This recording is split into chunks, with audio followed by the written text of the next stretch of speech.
Hi, I'm Alison from Move Smart and Boomerang Pilates, and today we're going to talk about how the why of what you're teaching affects your cueing and vice versa. So there's a leg circling video that I'll include the link for that in the comments below. But it was just a basic, let's do the exercises and get through a number of circles in a certain amount of time. But as a teacher, I could choose to do something a little bit more nuanced, and that would change my cueing. Instead of just being the basic information, what I'm really trying to convey to my students and what I'm hoping that they will explore is going to affect how I describe the movements. So we started with just a basic kind of release leg circle, and I just had them go through it.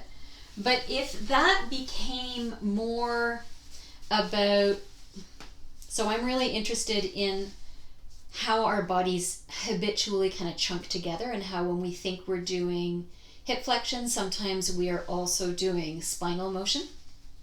So if I decided I really wanted to start that leg circling process by asking my clients to explore where do they start to move something that is not their hip joint, then I would change my cueing. And so I might go for a very kind of external focus and have them move around so they could really feel their pelvis, feel their butt, the skin of their behind on the pants on the floor, maybe do some rolling and unrolling, like a little tailbone curl, and say, see what happens when you deliberately press your lower back down towards the floor. Move until you feel your lower spine actually making contact with the ground. Notice how your leg is maybe going with you. So now, see if you can feel for that little extra curve in your lower back, a little sense of lightness. Feel the weight of the skin of your glutes on the floor. Feel the weight of the base of your ribs. And now take the weight of your leg in your hands and in the strap, and start to just move your leg up and down, only as far as you can go without feeling that contact of your lower back into the floor. And so before we've even started circling, now we're looking at some boundaries and some limitations of what joint action can happen in this joint specifically. But for most people, if I say lift and lower your leg, they're going to think more about a hamstring stretch maybe, or they're going to think about just going as far as they can go. This isn't, for most people, an intuitive way to move, so we need to cue it that way. We need to make it really specific.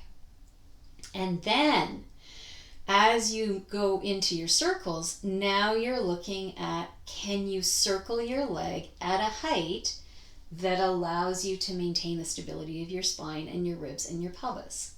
Is this the most fun leg circle ever? No, not really.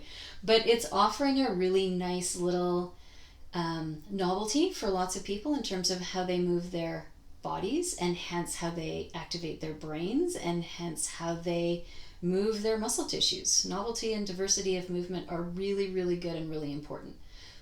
But how we cue the motion is going to affect whether people stay in their habits or whether they see it as an opportunity to get out of their habits. So that could be an option for a variety of approaches in terms of the lying on your back circles. And then if you come over onto your side, I had, cued some basic positional stuff, and then we circled. And we circled at basically the same pace all the way around. But if I wanted to change up speed, if I wanted to make my what's the why, instead of making the what's the why about that isolation and articulation in the joint, now I want my why to be exploring how speed affects the relationship between your core, your balance, and your leg motion. Right? That's a perfectly reasonable why to play with. So I could say, okay, start by just circling. Just circle your leg at whatever speed feels good to you, and have them notice. Now maybe I'm going to look for more internal focus cueing. So instead of thinking so much about relationship of body to the floor, now I'll say, notice what happens in terms of the work.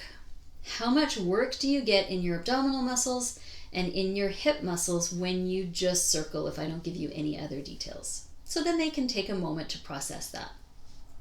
And then we can start to talk about engaging into center and just not forcing or bracing, but just talk about feeling, maybe even doing a little feel. When you rub your belly, what happens to your brain's ability to connect to those muscles without really giving too much detail?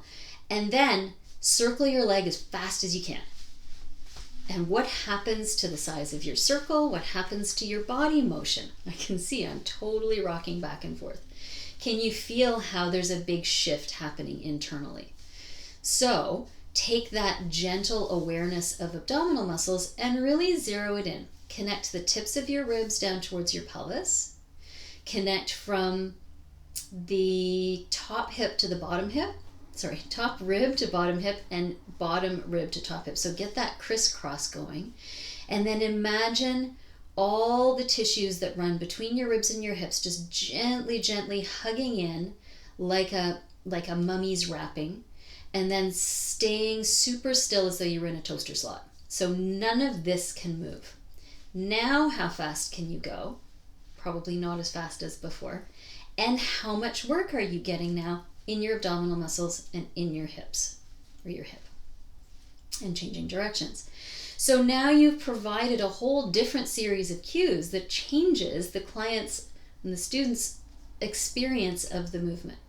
And then I really like slow movement, so then it could be, imagine, go back to an external cue, imagine you're going to circle your leg, your toes on the wall farthest away from your foot. So you have to get that length that goes all the way from your ribs to your hip, to your knee, to your ankle, to your toes. And what happens to the sensation now? I can absolutely feel I'm getting way more hip work here, but that might not be the case for your clients, but it gives them an opportunity to see how speed changes what happens in terms of muscle work. And so there's no right or wrong about it. There's no these are better cues or worse cues, or this is a better why or a worse why. Going through lots of different approaches to the movement gives kind of a freshness to your approach. It gives your clients a sense of agency, the ability to understand how their bodies move relative to different kind of cognitive stimuli, different words and different language resonate with different people. And you get the chance to play around and find different ways to make, leg circles are not a particularly fancy exercise, but you can do lots of different things with them, and you can make it your own every single time you teach. So play around with those, see what you think. If you have some fantastic ideas, pop them into the comments down below so we can all benefit from them. Let me know if there's another exercise you want to break down. See you next time.